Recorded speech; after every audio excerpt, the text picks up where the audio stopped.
Sir, ಇದು ನಿಮ್ಮೂರಾ? ನಮ್ಮೂರು. ನಾನು ಹುಟ್ಟು ಬೆಳೆದಿದ್ದು.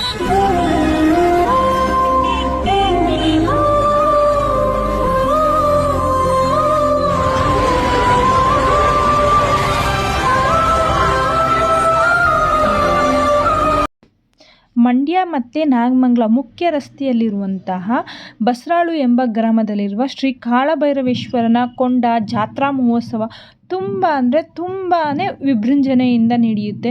ಇಲ್ಲಿ ನೆಲೆಸಿರುವಂತಹ ಕಾಳಭೈರವೇಶ್ವರನ ಜಾತ್ರೆಗೆ ಸುಮಾರು 300 ವರ್ಷಗಳ ಇತಿಹಾಸನೇ ಇದೆ ಅಂತಲೇ ಹೇಳ್ಬೋದು.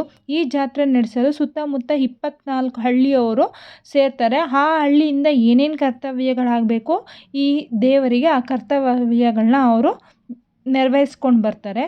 ಸುತ್ತಮುತ್ತ ಜಿಲ್ಲೆಗಳಿಂದೆಲ್ಲ ಬರ್ತಾರೆ, ಬೆಂಗಳೂರು ಮೈಸೂರಿಂದೆಲ್ಲ ಈ ಜಾತ್ರೆ ನೋಡೋದಕ್ಕೆ ಜನಗಳು ಬರ್ತಾರೆ. ಇಲ್ಲಿ ನೋಡಿ ಫ್ರೆಂಡ್ಸ್, ಇದನ್ನು ಗಿಂಡಿ ಕಳಸ ಅಂತ ಕರೀತಾರೆ. ಇದನ್ನು ಹೊರುವಂತಹ ಬಾಲಕಿ ತುಂಬಾ ರೂಲ್ಸ್ಗಳಿದೆ. ಇದಕ್ಕೆ ಮೆಚೂರ್ಡ್ ಆಗಿರಬಾರ್ದು, 7 ದಿನಗಳ ಕಾಲ ಉಪವಾಸ ಇರಬೇಕು, ಮಠದಲ್ಲಿ ಮಾಡಿದಂತಹ ಅಡಿಗೆನೇ ಸೇವನೆ ಮಾಡಬೇಕು, ತುಂಬಾ ಮಡಿಯಾಗಿರಬೇಕು, ಹೀಗೆ ಸುಮಾರು ರೂಲ್ಸ್ಗಳಿದೆ. ಈ ಥರ ಕಳಸನ ಹೊತ್ತಿಸ್ಕೊಂಡು ಊರಾಚೆ ಇರುವ ಆಲದ ಮರದಡಿ ಕರ್ಕೊಂಡು ಹೋಗ್ತಾರೆ. ಅದು ಹೇಗೆ ಕರ್ಕೊಂಡು ಹೋಗ್ತಾರೆ ಅಂದರೆ, ದೇವಸ್ಥಾನದ ಪಕ್ಕದಲ್ಲಿ ಒಂದು ಮಠ ಐತೆ. ಆ ಮಠದಿಂದ ಸಾಯಂಕಾಲ ವೇಳೆಗೆ ಮಂಗಳವಾದ್ಯ, ತಮಟೆ, ಛತ್ರಿ, ಚಾಮರಗಳೊಂದಿಗೆ ಗಿಂಡಿ ಕಳಸ ಹೊತ್ತಿರುವಂತಹ ಬಾಲಕಿಯನ್ನು ಊರಾಚೆ ಇರುವಂತಹ ಆಲದ ಮರದಡಿ ಕರ್ಕೊಂಡು ಹೋಗ್ತಾರೆ. ಕರ್ಕೊಂಡೋಗಿ ಅಲ್ಲಿ ಸ್ವಲ್ಪ ಪೂಜೆ ಪುರಸ್ಕಾರಗಳನ್ನೆಲ್ಲ ಮಾಡಿ ಅಲ್ಲಿಂದನೇ ಒಂದು ಹತ್ತಿಗೆ ಬೆಂಕಿಯನ್ನು ಹಚ್ಚಿಸ್ಕೊಂಡು ಇಲ್ಲಿಗೆ ಕರ್ಕೊಂಡು ಬರೋದಾಗುತ್ತೆ. ಆ ಹತ್ತಿ ಹೇಗೆ ಹಚ್ಚುತ್ತಾರೆ ಅಂದರೆ, ಒಂದು ಚಕಮಕಿ ಕಲ್ಲು ಅಂತ ಬರುತ್ತೆ. ಆ ಚಕಮಕಿ ಕಲ್ಲನ್ನ ಉಜ್ಜಿ ಅದರಿಂದ ಬರುವಂತಹ ಬೆಂಕಿಯನ್ನು ಹತ್ತಿಗೆ ಹಚ್ಚಿಸ್ಕೊಳ್ತಾರೆ. ಆ ಹತ್ತಿಗೆ ಹತ್ಕೊಂಡು ಹೊಗೆ ಹಾಡಿದ ಮೇಲೆ ಅದರಿಂದ ಹತ್ಕೊಂಡಂತಹ ಹತ್ತಿನ ಒಂದು ಪುಳ್ಳೆ ಥರ ಸಣ್ಣ ಸೌದೆಗಳಿಗೆ ಹತ್ತಿಸ್ಕೊಂಡು ಇಲ್ಲಿ ಬಂದು ಕೊಂಡಕ್ಕೆ ಬೆಂಕಿಯನ್ನು ಹಚ್ಚಲಾಗುತ್ತೆ. ಯಾವುದೇ ವಿಧವಾದಂತಹ ಬೆಂಕಿ, ತೈಲ, ಎಣ್ಣೆ, ಕರ್ಪೂರ ಏನೂ ಹಾಕದಂಗೆ ಈ ಚಕಮಕಿ ಕಲ್ಲಿಂದಲೇ ಕೊಂಡಕ್ಕೆ ಅಗ್ನಿ ಸ್ಪರ್ಶ ಮಾಡಲಾಗುತ್ತೆ.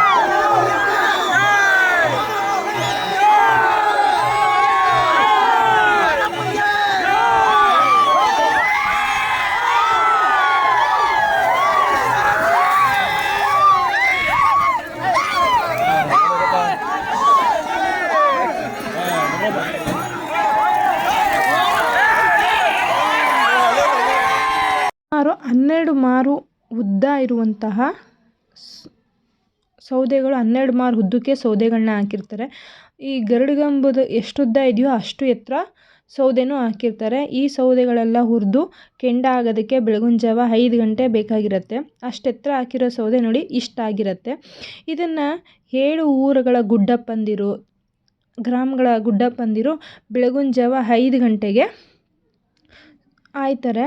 ಅದನ್ನು 12 ಮಾರು ಉದ್ದದ ಕೊಂಡವನ್ನು ಹಾಯ್ತಾರೆ.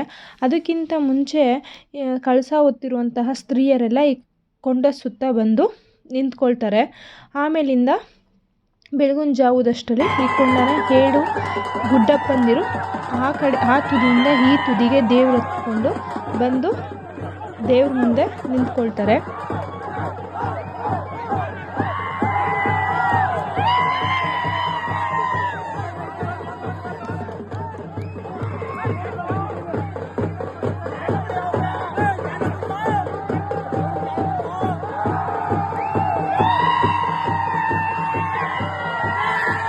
ಕೊನೆಯಲ್ಲಿ ಆ 7 ಗುಡ್ಡಪ್ಪಂದಿರ ಕೈಯಲ್ಲಿ ಜನಗಳು ಆಶೀರ್ವಾದ ತಗೊಳ್ತಾರೆ. ನಾನು ಮಾಡಿದಂತಹ ವಿಡಿಯೋ ನಿಮ್ಗೆ ಇಷ್ಟ ಆಯಿತು ಅಂದರೆ ನಮ್ಮ ಚಾನಲ್ನ ಪ್ಲೀಸ್ ಸಬ್ಸ್ಕ್ರೈಬ್ ಮಾಡಿ, ಶೇರ್ ಮಾಡಿ. ಈ ಊರಿನ ಗ್ರಾಮಸ್ಥರು, ಪಕ್ಕದ ಎಲ್ಲ ಊರಿನ ಗ್ರಾಮಸ್ಥರು ಈ ವಿಡಿಯೋವನ್ನು ನೋಡಿ ಖುಷಿ ಪಡಿ.